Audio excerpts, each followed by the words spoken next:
And Dawood alayhi salam establishes the state of Israel, the first Islamic state, and establishes Jerusalem as the capital of the first Islamic state.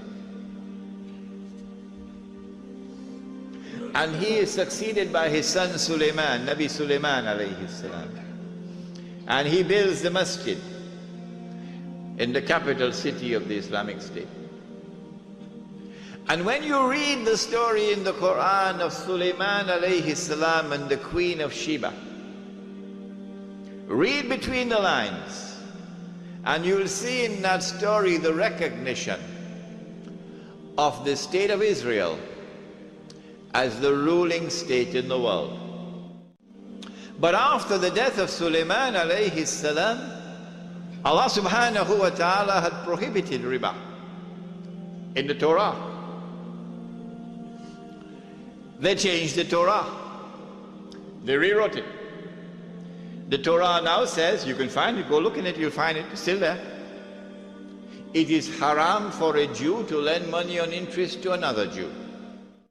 But it is halal, he can lend money on interest to those who are not Jews. It's called double standards. Because of this change they've made in the Torah concerning riba, among other things, they have now violated the condition of righteous conduct.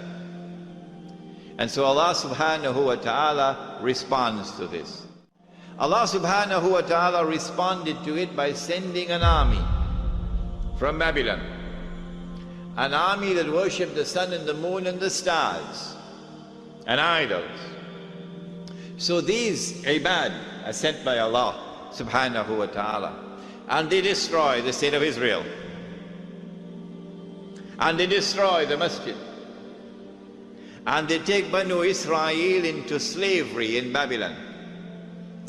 And so now they're weeping by the rivers of Babylon. Allah subhanahu wa ta'ala sends a prophet, Isaiah. He sends many other prophets, but this one in particular, to communicate a divine promise. What is the promise? We were told about a divine promise which was communicated to the Israelite people, that Allah was going to send a prophet who would be known as Al-Masih, the Messiah, and who would rule the world with justice, confirmed by Nabi Muhammad alayhi salatu wasalam. He would be Hakimun Adil. He would rule the world with justice. From the throne of Nabi Dawood alayhi salam, the Prophet David, and with a rule which would be eternal. But when that promise was communicated, the Israelites were out there in Babylon, and the Holy Land was occupied.